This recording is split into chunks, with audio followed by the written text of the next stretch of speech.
Hi everyone, we're just going to music while folks arrive. So just hang out a couple seconds till we get some more people in the room with us, and then we will get started.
Okay, welcome everybody.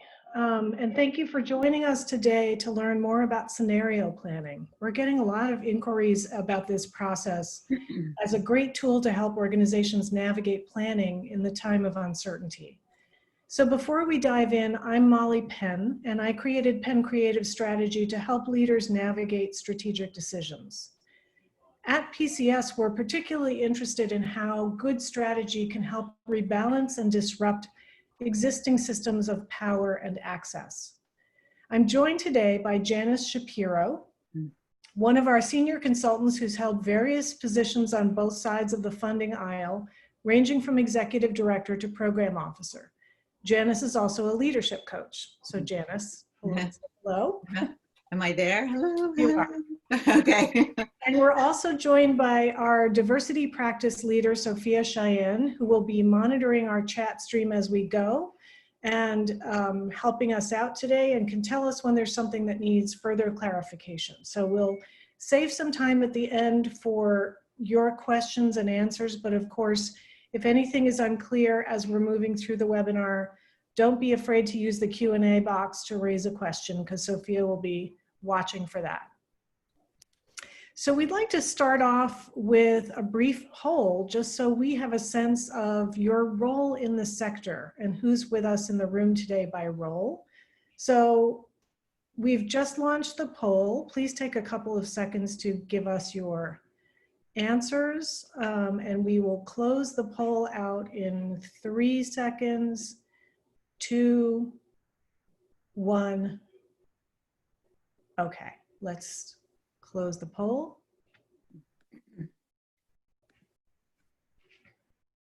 Okay, good. So looks like a mix of senior leaders of nonprofits and some consultants on the line. So welcome everyone. Good to have you all with us. So why are we talking about scenario planning? As we mentioned, this is an ideal time for scenario planning because the environment around all of us is so uncertain with regard to forces that will affect the way you do business and what you do. We've never seen such a universal need for scenario planning as now, since COVID is affecting every single organization and there's tremendous civil unrest in our society, making a lot of things highly uncertain. So scenario planning is an agile strategy development process designed to help you adapt quickly to changing circumstances, which is what makes it ideal for this environment. Even under more normal circumstances, we're all living through a period of exponential change. So scenario planning is a great tool to consider possible futures and plan accordingly. I want to share a little quote here from Louis Pasteur. Scenario planning is all about feeling prepared for whatever the world may be about to throw at you. It positions you to respond more quickly and with a plan that you've had time to think through. So we really like this kind of tool in this environment in particular. Scenario planning generally follows a cycle like many planning processes. So it starts with determining a focal question. So the question at hand that you're looking to answer or resolve through the scenario planning process. From there, we identify the driving forces of change in our society and select the things that we think are the most critical to our organization and the most uncertain. Using those critical uncertainties, we then articulate scenarios, which are sketches of the world in the future, in different future states, that we use as a jumping off point for designing strategy to meet those scenarios. So how will you position your organization if the world goes this way or that way? And finally, we monitor indicators like many planning processes, but not indicators of did we do what we said we were going to do, or did we execute the plan properly, but rather how is the world actually evolving compared to what our assumptions were? And at what point along that evolution does it seem clear to us that it's time to iterate the strategy process again, so that we're continually adapting the strategy to meet the environment? So I'm going to turn it over to Janice to start us off by talking about the focal question. Thank you, Molly. Welcome, everyone. Thank you for taking the time to be with us. So the first part of this process is determining what the focus of your inquiry is. And this could be something very specific and narrow, such as, should we merge with another organization? Or it could be much broader, such as, what are the key factors that will influence our ability to carry out our mission? And we actually, later in this series, we are offering a webinar about merger, partnership, collaboration considerations. And this is an example, this is an interesting example to at this moment in time, because so many, particularly small organizations, may find that they don't know if they can survive this. So it might be something that they might actually want to consider. It's a big shift, of course, but it may be what needs to be created to help them survive. So you can use scenario planning in a very broad way, just trying to understand what the future is going to bring. But we have found that it's best if you do try to focus on a very specific question that's going to potentially affect you as you move forward. So for today, we're going to use an example of an organization with a very specific focus, and their focus is to incorporate diversity, equity, and inclusion in all facets of their organization. So once you've determined, you'll see on that on the slide, once you've determined what your focal question is, the next task is to, as Molly said earlier, identify what we call driving forces at play in the external environment that can affect your organization. So these are, of course, things we cannot control, but which probably will exert some kind of influence over how you and all organizations will have to operate.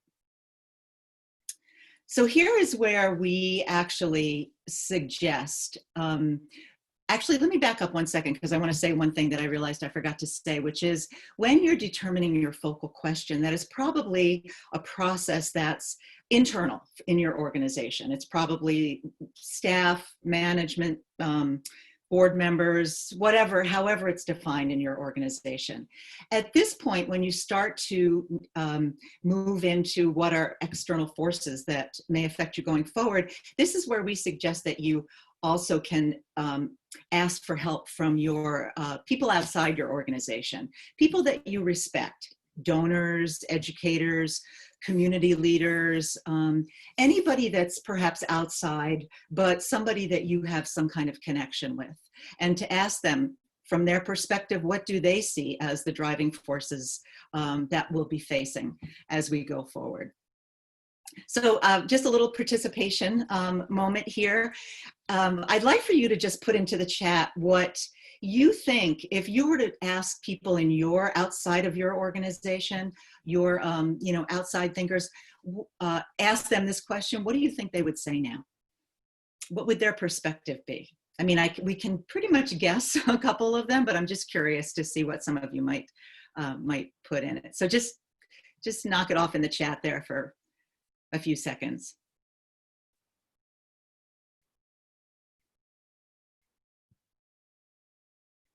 So we have start some answers rolling up in the chat here. Elections and policy directions, instability, rising inequality, COVID, funding. Great. Great. Thank you. Yeah. We have police brutality, systemic injustice, healthcare and educational inequity, food injustice. Another driving force, response to global climate change. So you can see that there's, certainly a wide range of possibilities. And this moment, as we know, how can any of us even describe this moment? It's unprecedented. It's just, I'm sure many of you feel a lot of overwhelm, shock, pain, grief at this time. So there's a lot to think about at this time, which is another reason why scenario planning can fit so well with this time, because it's not traditional strategic planning, which many of you I know have probably gone through, was very much setting goals, setting objectives, then you list the tasks and everybody has a timeline.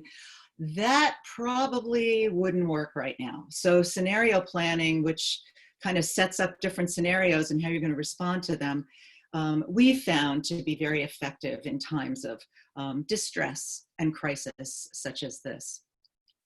So the next slide shows you that while we're talking about the external forces, we want to be sure that you're actually thinking outside in as well. So once you've identified some external forces, that you do want to consider internal driving forces, or the effects of what could happen on the inside. So you can see the differences in this slide here, where externally, it's everything you all mentioned in the chat. It's economic, it's political, it's social, and those are things that we cannot control, versus those in the inner circles, which are forces that may arise within the operation of your organization, such as your customers, your constituents, your people in your community, your partners, your competitors even, and possibly even funders. And that's where you can certainly have an influence on those people on the inside. So you might find yourself actually feeling overwhelmed at this point in the process if you were to when you start doing this, because you now have a focal question, and then you now have a list of forces. But we're going to share with you how you can pare down this list so it feels doable to you as a planning tool going forward. Once you have your list of driving forces, you want to, or we would like for you to, rank them in terms of the most critical uncertainties. This is how we're then going to arrive at the two most critical uncertainties. And you'll want to rank them using two criteria. One is, which of these issues which is the most critical to your organization? And why most critical? Because that means they stand to exert a high level of influence on how you operate. The second criteria is, which are the most uncertain? Why most uncertain? Because the less predictable these forces are, the more you will need to be prepared for what might happen. And we certainly are experiencing that now. None of us knew what was going to happen when there was a global health crisis. And just think to where you were back at the beginning of March or end of February, and where you are now. I imagine most of you couldn't have made this up even if you tried. So I just again want to pause and just say, so in this process of scenario planning, you determine the focal question, identify the driving forces, and rank them. And then now you're at the stage where you're going to pick the two most critical uncertainties. As with any process, it's important to consider who needs to weigh in now at this point on these questions and decisions as we move forward. Earlier, when you were determining your driving forces, we suggested that you look outside your organization. So at this point, there's no right answer here as to who you want to help you determine your critical uncertainties. It really depends on your organization. It may be, of course, a mixture of your board and staff. It might be, if you're an arts organization, it might be a mixture of your board staff and the artists that you serve. There may be, again, people that you asked for their guidance around external forces, and maybe you want to keep them in now to help you identify the critical uncertainties. My experience in the past with doing more traditional strategic planning processes was that some of the ones that turned out the best were actually the ones where it wasn't just the board and the staff. It certainly wasn't just the board. It was the board and staff, and very often people in the community or constituents or people benefiting from the services that you offered. So it's important that you're going to have different scenarios of different groups. Whatever works for your organization, you need to figure out the best way to pick the two most critical uncertainties.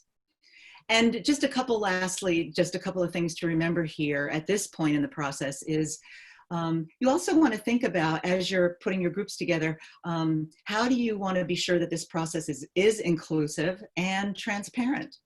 And also, you want to be efficient and make progress. So that's just something else to keep in the back of your mind as well. So I'm going to turn it back to Molly now, who will take a deeper dive into helping you define the critical uncertainties and then how to build scenarios from those uncertainties.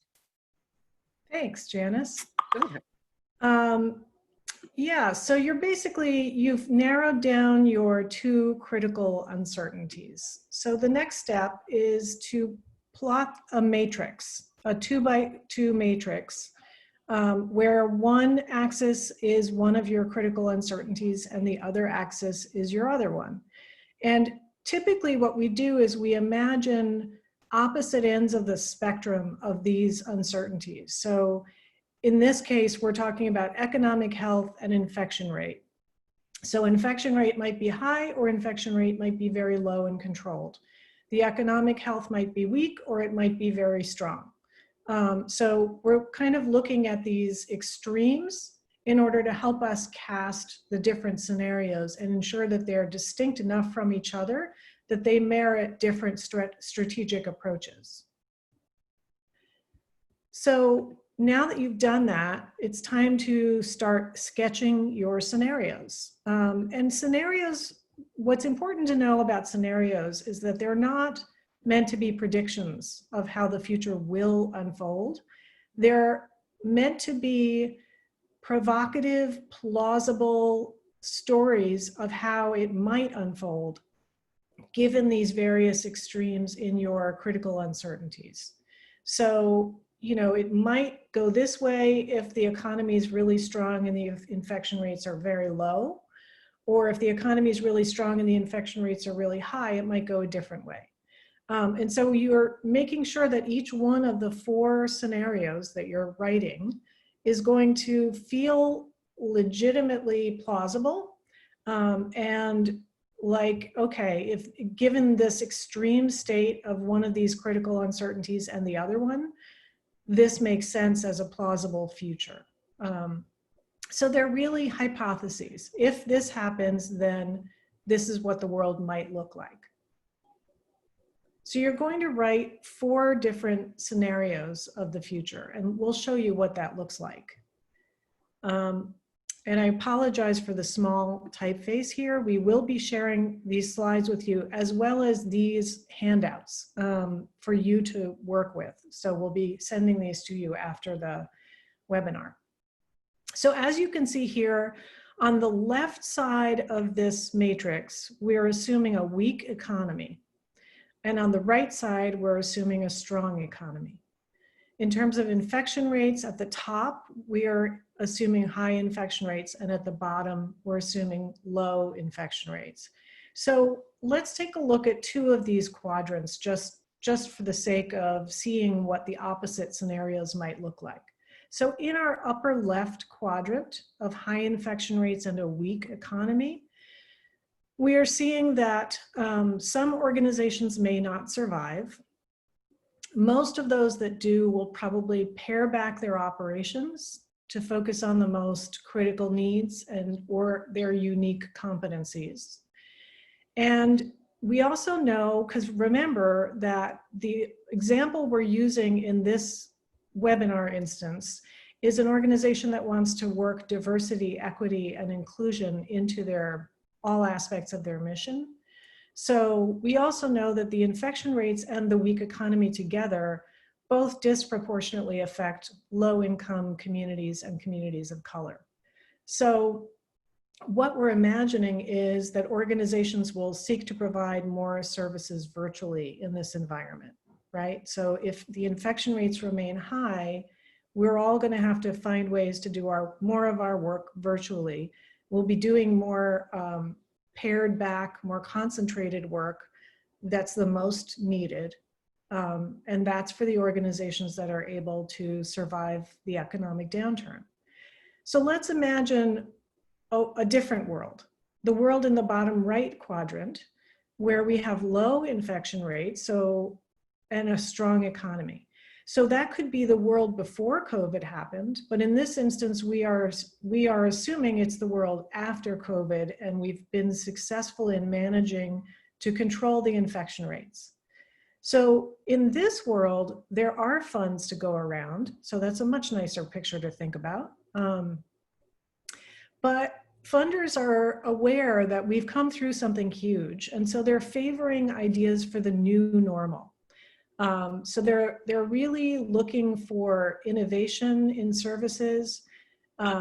They are looking for a continued focus on communities of color and those who were disproportionately affected by the virus and the economy. And then they're also looking for growth and ensuring that the outcome of all of this work is very equitably distributed to all of the communities. So the other thing you'll notice here is that we have nicknamed each of these 4 quadrants. So you'll see at the upper left is hold my virtual hand, because that's the one that talked about providing more services virtually. The lower left quadrant, I am here for you. The upper right quadrant, protect and defend. And then the lower right quadrant, brave new world. And that's to emphasize that this is the world after COVID, not the world before COVID. So let's take a look at the next slide so we can show you what happens from here. So basically you have 4 plausible ideas of how the world might look, assuming different states of these critical uncertainties. Now you're going to move towards designing a strategy for your organization to meet each of those scenarios. So basically, if we're in Brave New World, this is what your strategy is going to look like. If we're in Hold My Virtual Hand, this is what your strategy is going to look like. So yes, that means you're going to actually create 4 different strategies for your organization. But here's why we like this approach, because it's very different from typical strategic planning, which can often take 6 to 9 months. This is a very fast approach. It is, we don't do extensive data gathering to support the thinking. This is very agile, and it's meant to be kind of rough sketch strategies at this point. And I'll tell you a little bit more about how those get refined as you move into it. But at this point, we're looking to create 4 pretty rough sketch strategies to respond to each of those scenarios. So we created this template to help organizations come up with these rough sketch strategies. So what you'll see is in the upper right corner, there's a gray box that says Brave New World, and that's to flag which of the strategies this template is in particular speaking to. And then in the gray box below that, we have our focal question, how to build diversity, equity, and inclusion into our mission. And so what we're encouraging you to do is work through this template. I don't know if you can see well, but the purple dots actually have numbers in them to indicate the steps of the template. So you follow the numeric order. And you're going to just jot down in pencil, literally in pencil, some of your thoughts about these questions. How will the needs for our services change? What are the implications for our strategic focus? So if our strategic focus is building diversity, equity, and inclusion into all aspects of our organization, then what does that look like when the economy is weak and the infection rates are high? And what does that look like when the economy is strong and the infection rates are low? So you can see that the answers to each of these will be potentially quite different depending on which scenario you're building off of. And then you get to the 4 gray boxes in the middle, which are really your strategy. The white boxes on either side are kind of, it's the warm up to get to the strategy, it's then the strategy, and then the white boxes on the right side are kind of the consequences, the implications of your strategy for your organizational capacity. So in the gray boxes, are there new or unique offerings that you want to develop in this particular scenario to further your strategic focus? Is there anything you feel you need to stop or improve given this particular scenario? Are there new capacities you're going to need? Are there new or different partners you're going to need? And then once you've figured all that out, what are the resources you have on hand to start to implement this strategy, and what new resources might be needed? So again, this is meant to be fairly quick and dirty, and you can do it in a number of ways. You can have a very small group of people working together to brainstorm this, or you can have a larger group where everybody potentially fills it out ahead of time, and then you come together and have a facilitated meeting to really come up with the kind of top line items or the things that people are most aligned around about the future state of your organization in this particular scenario. So we developed this template to help you kind of work through the mapping process of strategy. And as you can see, it's much more quick and agile than a protracted, research-driven, typical strategic planning process. So now that you've designed your strategy, you're going to monitor the indicators. So what's different here is we're not looking at, usually with strategic planning, implementation plans look like, did we break this down into concrete steps? Did we accomplish all of the concrete steps? So how do we know we actually accomplished what we set out to do? In this instance, you're really monitoring the environment. So how close was your scenario, or were your scenarios, to the way the world is actually starting to unfold?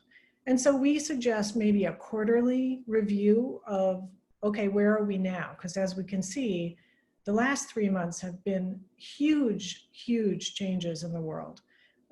So 3 months is about the right amount of time to stop and reflect and go back and look at what were our assumptions under each of these scenarios and how close are those to the real thing, the way the world is actually unfolding.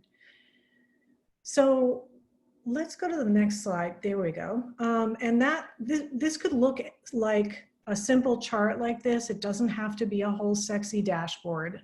It's really just, here were our 4 scenarios. Here were the assumptions that undergirded each of those scenarios. And here's what's actually happening with regard to those assumptions. And so what are the implications, therefore, for each of the strategies we developed to respond to each of those scenarios? So in this one, as you can see, the actuality is showing that the infection rates are still high and the economy is weakened, but then it rebounded around opening up and then it sank again. So it's in a generally weak state. So what this is telling us is the world is leaning toward the hold my virtual hand scenario. So now we know that's among the more likely scenarios that's going to dictate how we have to be able to position our organizations to respond. So that gives you a little more information. And at this point, you go back to your scenario, see if you need to recast it a little bit to more accurately reflect where the world is now.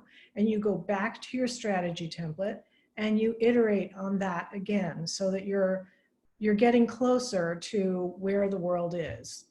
So these are not huge swings. These are really just when the world around you is blowing like the wind, as it is right now, how do you manage as a CEO or an executive director or a board member, how do you manage against that when there's so much uncertainty around you? So it's really just these, kind of quick and dirty pictures of here's what we think we might do differently, or here's what we think we might maybe pull back on and stop doing or do less of or get better at if we're going to continue to do it.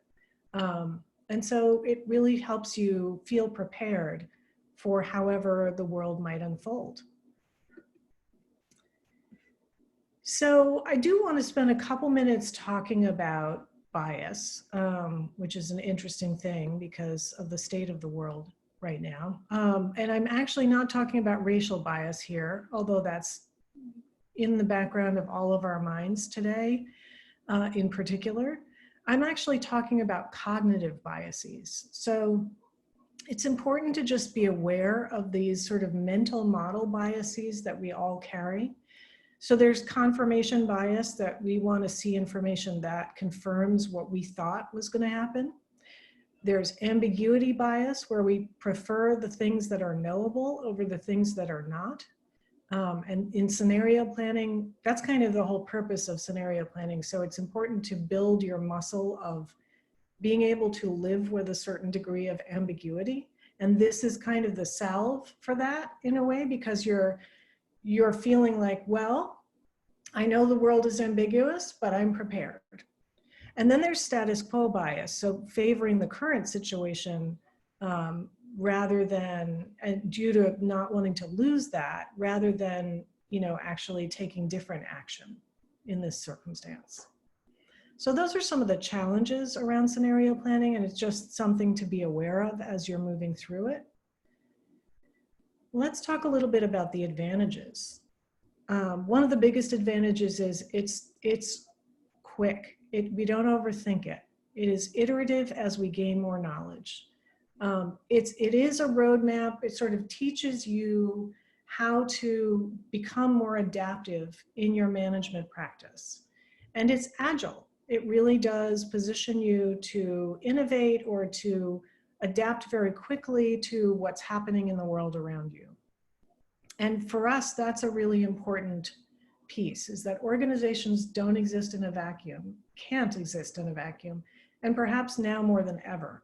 I think funders are really seeing that organizations exist to serve their communities. And so it's important to be in constant dialogue with your community and your world around you so that you're keeping your organization relevant to what's happening in the world around you. So we like scenario planning for this particular kind of situation. So that is the full cycle. And then what you find is when you've gone through the full cycle the first time, you then kind of hover between 4, 5, and 6, the steps 4, 5, and 6, where you are going back every quarter to perhaps re-articulate your scenarios, perhaps redesign your strategy, and you're continuing to monitor the indicators. And so you kind of live in that world until the world around you starts to become more certain and the pace of change starts to slow down. And at that point, perhaps you can consider moving into a more traditional long-range or strategic planning process. So we are designing these webinars as a free service to the community, just to help you think about what are some of the things, the tools in your toolbox that might be helpful to you as you are managing your organizations in a time of great uncertainty. So we would love to hear from you, just to get a sense of how relevant this content was, how likely you are to use this in the next 6 months. Great, so you're already responding to the poll.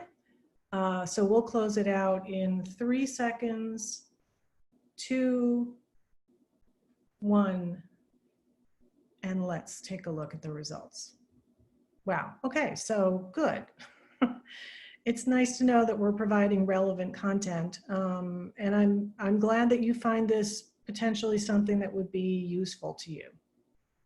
That's great. So a couple brief reminders before we move into Q&A.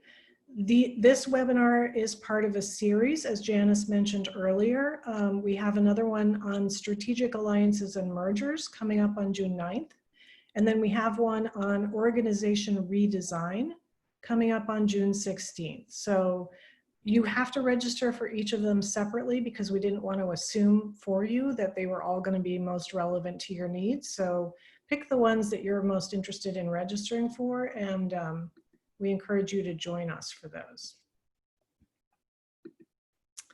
Last but not least, we know that a lot of organizations are having a really hard time financially right now. And so what we have decided to do is make our services available for some discounted consulting in these areas, these 3 areas: scenario planning, mergers and strategic alliances, and organization redesign. So if you find that one of these areas is particularly relevant and feels like a good solution for where you are right now, but you're cash strapped, then please do consider applying to us for discounted consulting services. This is a link to our application form. So again, we'll be sending the slides out to you after today, and you can just follow this link. And of course, contact any of us if you have any questions. We're always here to chat a little more if you just need more information. So let's open it up to Q&A now, and let's take down the slides so we can just talk. And it does look like we have a couple of questions. Have you seen funders who are more likely to fund an organization that has done scenario planning? And does it make sense to do scenario planning as part of a broader strategic planning process? I'm combining those because the same person asked both questions. So I'm going to say I have seen more often funders who are supportive of the idea of doing scenario planning and happy to help fund that. In terms of does it make sense to do it as part of a broader strategic planning process, I mean, it's substantially quite different. So it might be something that you undertake at the end of a strategic planning process if you're partway through it. Finish out the strategic planning process, and then at the end, if the world is still really volatile, it might be a moment to say, well, how is this going to affect where we came out on our strategy? That could be your focal question. Janice, do you have anything to add there? You're on mute. Hi. No, the only I guess the only thing I would add is that having been a funder at one point in my career, I think undergoing this kind of a process, I mean, scenario planning is fairly new. You know, those of us who have been in this field have done traditional strategic planning for decades. And so this is something that's kind of, I think, coming to the forefront now because our world is so unpredictable. And I think they don't require it, certainly. I haven't come across that, but I think it's a good exercise. I know if I were a funder and I noticed that an applicant or a current grantee was actually engaged in this, it would, not raise a red flag, it would raise like a yippee flag. I don't know, but just I would find that impressive, I guess, is what I would say, just because it's a whole other way of thinking, and it just tells me that organization is open to something else that's going to work to help them. Yeah. There's a follow-up question. Have we seen research that organizations that do scenario planning survive major disruptions in better ways? I'm not sure I have seen formal research, but I've seen anecdotal reports that indicate that. But it's mostly based on kind of case studies and things. So I don't think it's more formalized statistical research.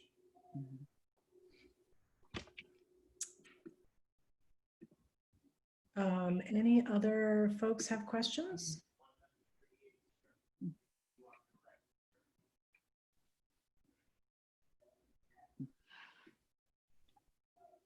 It doesn't look like it. I guess we were crystal clear.